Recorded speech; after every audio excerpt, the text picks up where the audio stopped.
Welcome in, Campo and Joe, playoff Campo and Joe. So fired up to be with all of Duval. Joe C. from XL Primetime, noon to 3 weekdays on XL Primetime in the Superstation, and a Super Bowl winning coach, Dave Campo, as he joins us. Coach, boom, we are so fired up. Coming out of a playoff win. We're going to go through all of this. But do you still have those goosebumps? Oh, absolutely. That game was so unbelievable and so exciting right to the very last kick that made it by about a foot. Yeah, it was close. It was exhilarating, exciting, great for everyone, the city, the fans, the players, the coaches, the administration, the organization. It was big for everybody. And I'll tell you what, I'll be honest with you, in 46 years of coaching, I've never been through one of those where it was almost an opposite first half and second half. Now, I have seen in the league, a lot of times when one team jumps out, the other team gets back in it in the second half, but not in that dramatic fashion, I could tell you. Well, it's awesome. We're going to try and cover as much of it as we can. But honestly, and think about this, if you're going to watch us on Facebook Live or if you're watching the podcast later or listening to it, we're having a fun discussion at 1010XL HQ as to whether or not this was the biggest postseason win this team has ever had. And I'm just going to remind a few people real quick. You know, those that are Jaguar fans that have grown up here in the last 15, 20 years becoming a Jaguar fan, you know, you may not remember what happened in 96. You may Google it and see it. Then there are some old timers that probably have seen it, remember it, and remember it fondly. In 1996, and Leon Searcy is the greatest guy to go to when it comes to the run that they were on. That team in 96 was 3-7, just like this football team. They had the Morton Anderson miss in the final game of the regular season. Falcons come in here, think they're going to win. Jacksonville wins. They go to the playoffs. And then, boom, everything takes off. They beat Bruce Smith, Jim Kelly, Thurman Thomas, all those guys. And then they go on the road again and beat John Elway, a 14-2 squad. So I don't know how to couch this or even put it in a category, Coach. This one still feels like it could be the biggest win ever in the postseason. Well, of course, I was around, not here, but I was around during that period of time when Jacksonville first started going. And, you know, you have to look at that. I think on the primetime show, you mentioned 4 different scenarios. The 62-7 win over the Dolphins. Right.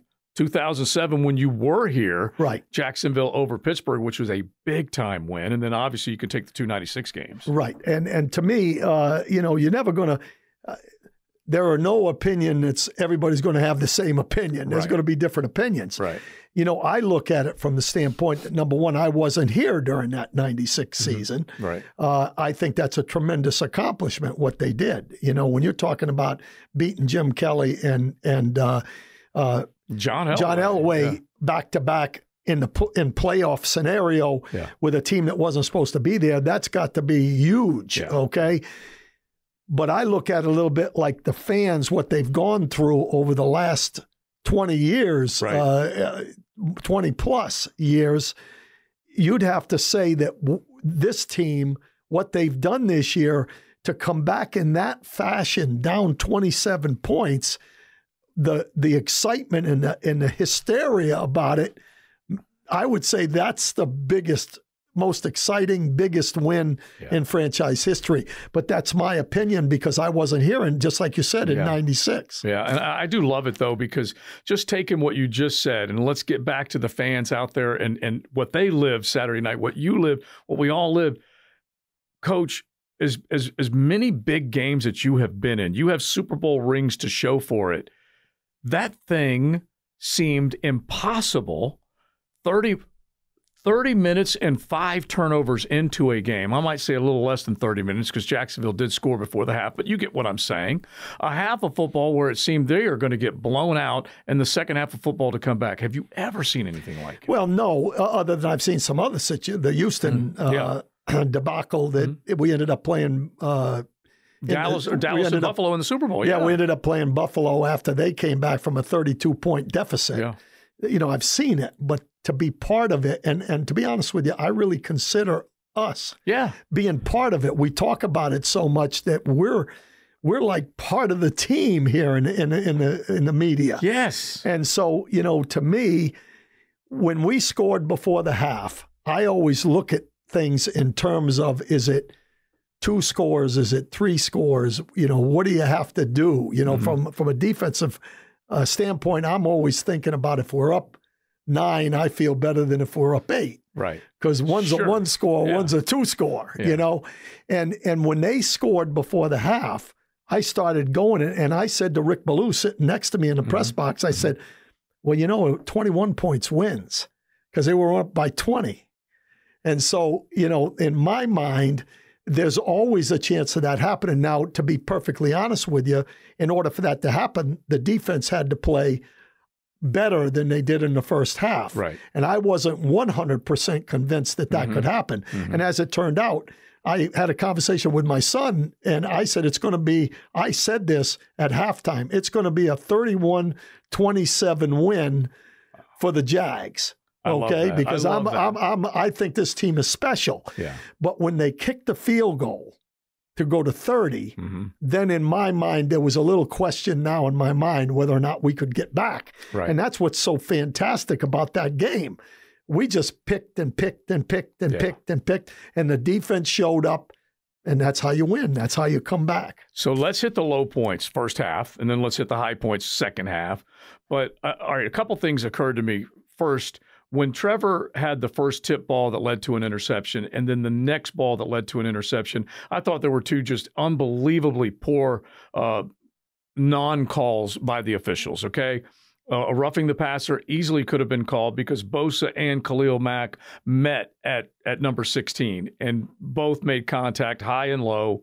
They didn't call it. And then the next one, Asante Samuel committed assault, okay? He tackled Zay Jones, threw him to the side, and then picked off the ball, and somehow or another the official decided that was not illegal contact or PI in any way, shape, or form. So at the very least, those first 2 mistakes or those first 2 turnovers, you could at least make excuses for them a little bit. Absolutely. And that's why this quarterback was not as bad in the first half as he was that you think he was. Right. Because in my mind, the 2 interceptions, the next 2, those were his fault. But the first 2, it was great coaching on San Diego's part because the read option, the run pass option. If you're on the edge of the defense and your eyes are good, you can see whether it's going to be the run or the pass. Okay. Yeah. Because the angle of the back is so far back away from you that as soon as the quarterback comes out of that ride, his eyes are looking and his hands are coming back, and he saw that, and the end backed out right then. And he got in the throwing lane for the slant, and 99% of those RPOs are slants. Yeah. So that's coaching. Right. That's player being coached and understand what's happening. The second one with the pass interference, that's not his fault. But the next 2, he missed the cover 2. The receiver broke out on an option, and the corner squatted right there, and he didn't see the corner, and he threw it right to him. Right. He came off. Asante Samuel made a good play. The next one, they were sitting on our routes the whole time, the whole first half. Yeah. And that's because we don't have that deep takeoff passing game that we haven't seen it all year, really. And so they're sitting on the route, and he tried to force that one in there. And Asante Samuel on Ingram, that's a defensive mismatch. Right. Oh, yeah. I'm the faster guy against a guy that's not quite as fast. And he sat on it, and he jumped it, and he threw it right to him. So those 2, in my mind, were mistakes. And even the pass that could have been pass interference on Asante, that was just as much Zay Jones's fault, because Zay Jones was 4 yards beyond the first down marker, and he just turned around instead of coming back to the football. Okay, that makes sense. So you can look at it and you say, okay, well, that quarterback threw 4 interceptions, but in reality, it's a bunch of different things. 2 of them, in my mind, were his fault. Yeah. The other 2 could have happened to anybody. And the receiver has to help you. He has to come back. All right, so before we get rid of the bad, you're talking about a football team that was shell-shocked. You're shaking your head. Trevor Lawrence look like, oh my God, this isn't happening. And all those fans that paid all those dollars to be in those seats and they bundled up. They wanted to make sure that they were there for this moment. I mean, everything was going wrong. And you're like, here we go again. All sorts of bad feelings. In that, they were able to get the ball back before the half, get down the field, make just a handful of plays and get in the end zone. And that gave them life. That definitely, because after Chris Claybrooks let the football bounce off of his dome, coach, I'm sitting there going, why do the football gods hate Duval? Okay, this was a disaster. Yep. Everybody felt the same way. I felt the same way. That was a critical series because they only got a field goal from the 6-yard line. True. Okay. True. So there's a lot of things that, that are true. Little things that make the difference in winning and losing. And to me, being able to score before the half was absolutely huge because you go into the locker room feeling good. All right. So take us in the locker room as a head coach and maybe, kind of give us what you think, what you would be thinking and what Doug Peterson was thinking. Well, what I would have been thinking is exactly what he's been thinking, or was thinking. We just have to. I don't think people that are looking at it, the game itself, really realize that you get 7 points for a touchdown, sometimes 8 points. So when you see 27-7, in reality, that's not insurmountable. Now, you have to do what you're supposed to do offensively, not turn the ball over, and defensively, you got to get stops. Yeah. And part of that is if you don't turn the ball over, you've got a chance to get some stops. Yeah. And so, when I went in, I would have said basically what he said. Guys, look, we've done this before. This is not new to us. Here's what's got to happen. We need to go out. We need to get stops. Offense, we need to score every time we have the football. And we're capable of doing that because we've done it before. So let's go out there, play one play at a time, and I think that's one of the real advantages of Doug Peterson and Trevor Lawrence, that you take one play at a time and let's crawl back into this thing. Yeah. And that's the approach. And I think the team believes enough in the quarterback that coming out, that's what they did. Chip away, chip away, chip away, have a chance to win it at the end. Good things happen. Yeah. Some good things, lucky things. And that's what happens. Well, I'll pair up what you just said about, just the fact that they can stay singular in that moment, be where your feet are type of stuff, to a comment that Jeff Lageman made last year that, it always kind of pops in my head that Trevor was trying so hard last year and maybe even earlier this year, but last year in particular, he was trying to score 2 touchdowns with 1 throw. Right. And I'm paraphrasing what Log said, but that's basically what he was saying. Yep. Because he was trying to make up for so much that wasn't going right. Yep. Now he's got a little bit better feel. He's still got a little bit of that because that 4th interception was forced. He was trying to do that. It was forced. Yeah. Yeah. Because he had just thrown 3 and we were struggling and he knew we had to get something done. But I think when he got to the sideline, he goes right to Mike McCoy. And I think Mike McCoy was on the primetime show. Yeah. Where he said, my job as a quarterback coach is to just tell him to relax and just do what you do. Yeah, there's a lot of good people around him. Yeah, and that's big, and I think that's the kind of mentality that Trevor has. Yeah, and we're talking about a lot of even-keeled, don't freak out type of guys. And I guess McCoy has to fall into that category because besides Doug Peterson, he has the most interaction with Trev. Right, and plus, Caldwell going in at halftime, I guarantee you what he's saying. Right. Guys, we don't turn the ball over. We're ahead in the first half. So let's just go out there and play our game and do what we do, and things are going to happen. This quarterback is going to get us in. Don't worry about what he does. Right. Worry about you do. So you don't think Mike Caldwell changed too much? Because this team, we're going to get into the Chiefs here in a second. We're going to ask what the differences are now versus then in this defense, but they're becoming a lot more confident, a little more comfortable with what they're doing. Well, there's no question that what they changed is they were a little bit more aggressive in the second half. Right. They came out and said, okay, we're going to go a little bit more 5 men on the line of scrimmage. We're going to make sure they don't run the football on us. We're going to put a little bit more pressure on the quarterback. We've got to be a little bit more aggressive to try to make something happen. In our minds as a defensive group in that part of the game, which did not happen. They've created their own turnover on that fumble on the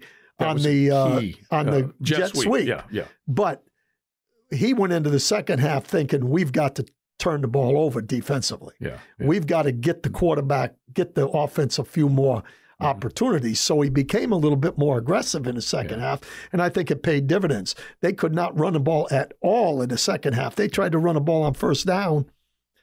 And 2nd and 12, 2nd and 13. I mean, we had a bunch of tackles for loss in the second half. I'll remind people that Austin Eckler, who scored early in this game after the first turnover from Trevor, you're thinking, oh my God, is this happening again? Austin Eckler has an NFL record for the least amount of touches, 100 yards receiving and 100 yards rushing from one guy, and he touched the ball 12 times. That was it against this team in this town. And so that's what that guy was capable of. So you get into the second half, and like you said, Caldwell, Peterson, Trev, all of them collectively said, let's just make sure we maximize our chances. They stopped them and forced them to punt the first series in the second half, and then Jacksonville goes down there and scores first series, second half, and then stops them. Now again. It's a ball game. Yeah, now it's in my a ball mind. game. Because now, anything goes. Mm-hmm. And the only time I got concerned was when they kicked the field goal, and then they got ready to kick the next one. Mm-hmm. And I thought that might be the dagger. Yeah. But when he missed that field goal, I said, it's inevitable. This team is this team. Something's going to happen. Yeah. We're going to have a chance to win this football game. And I think that's what they were feeling as well. And Tony Dungy made a comment in the halftime. Mm-hmm. You've heard me say 100 times, you score before the half, and then if you have the ball in the second half, you score again, you're double dipping, whether it's a touchdown and a field goal and a touchdown, 2 field goals, whatever it is, you've double dipped. That's what you'd like to be. Sure. Well, he said when he went in at halftime in that situation, he would have said, hey, look, these first 2 series are the most important series for us to have a comeback. Mm-hmm. We're going out on defense. We need to get a stop, which we did. Mm-hmm. We're going out on offense for that next series. We need to score. Now it's a ball game. Yeah. And that's exactly what happened. Well, everybody that watched it, everybody that was in the stadium, everyone stuck around. We had one guy on the text line earlier on our XL Primetime show said he got up out of his seat, but he didn't leave. He went to the bud zone.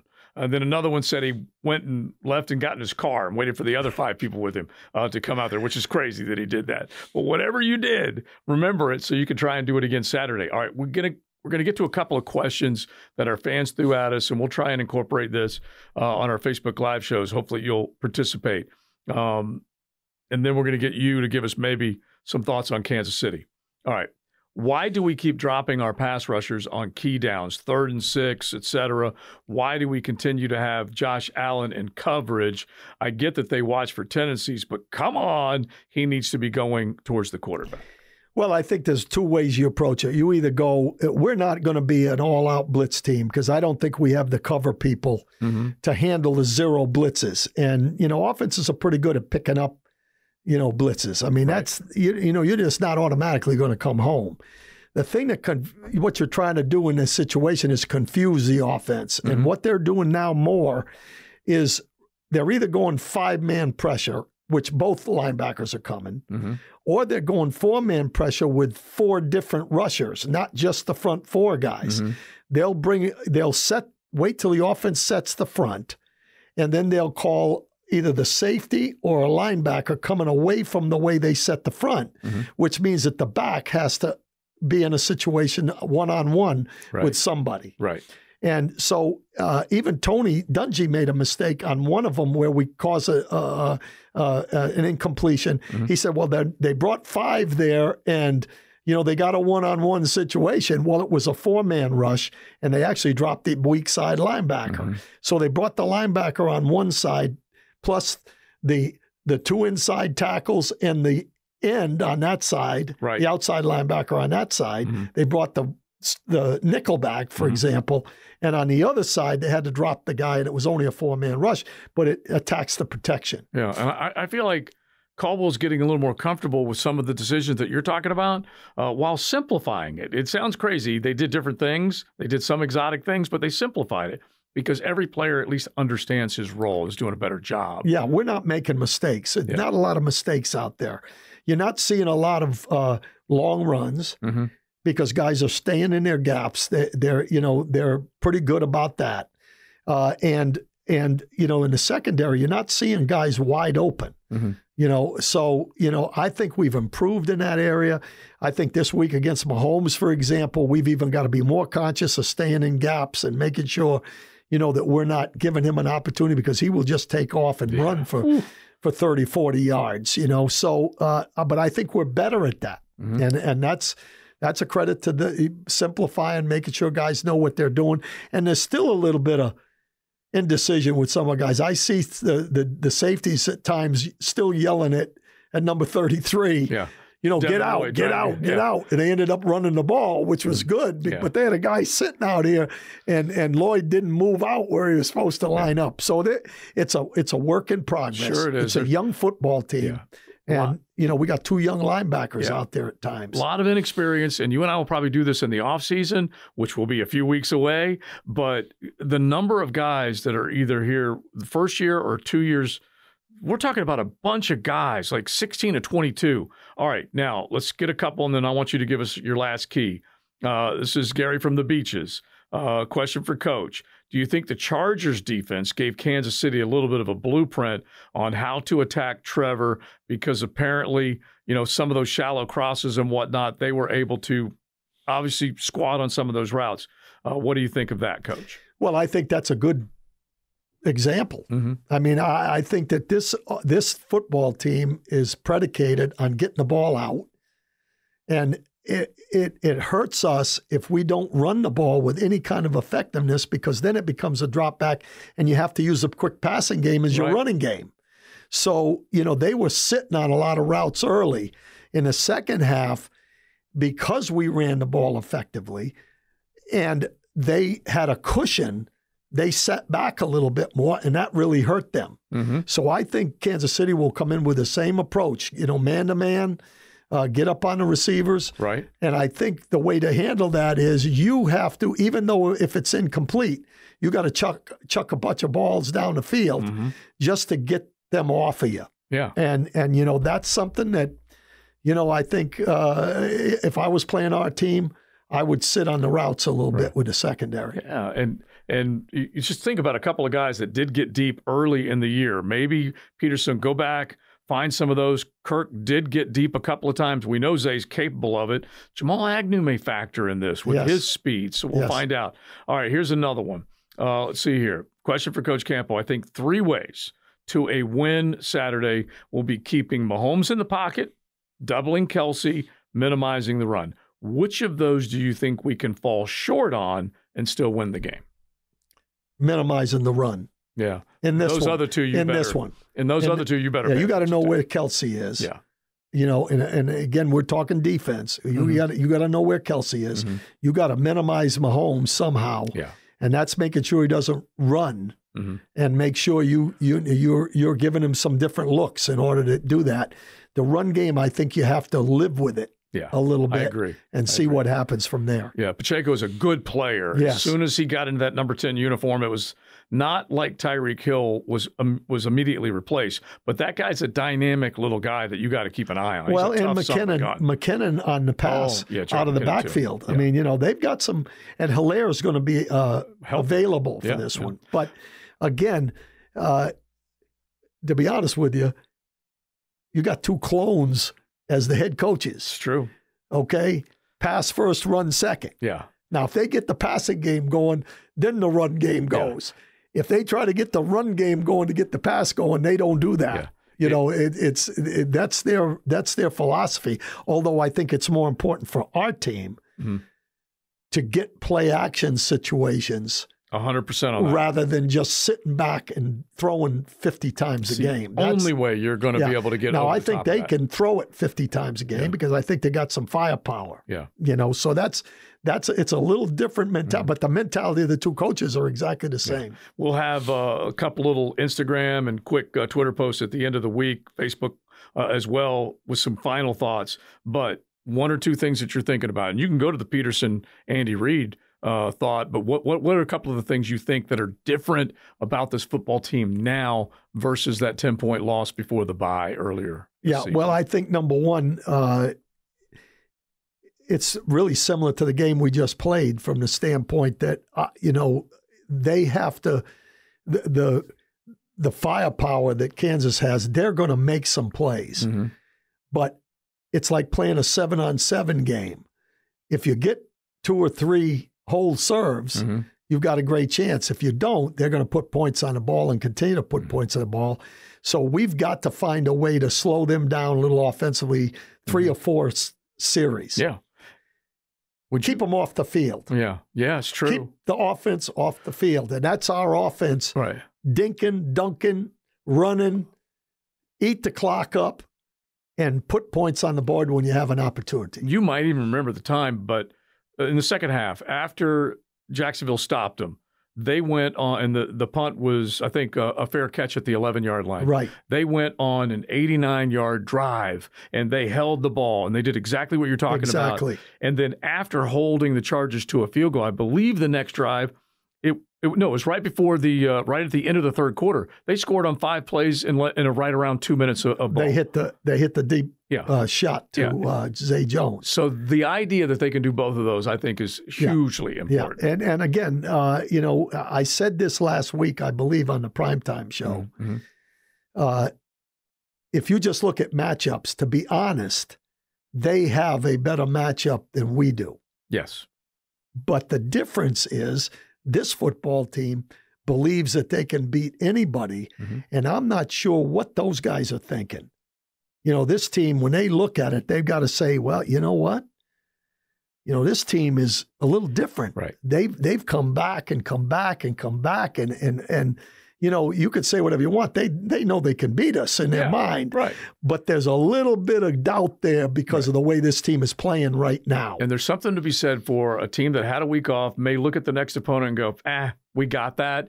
We're going to go to the AFC Championship game with 1 win. We got about 60 minutes to the AFC Championship game. Thinking about Buffalo, thinking about this and that. Hey, that can happen. It can happen. Me. And this team is like, as you're describing, you know what?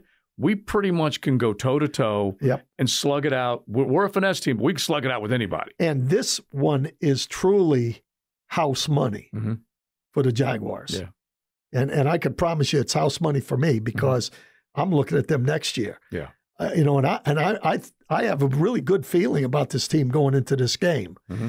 But my whole thought is they're a year ahead of where they're going to be next year. They're looking good right now, Coach. That's for sure. Yep. All right, we had a great time. We appreciate everybody tuning in. Wherever you do check us out, either it's the audio version or the video version, we love all of Duval. Joe C., Coach Campo, let's get it going one more week as they head to Arrowhead.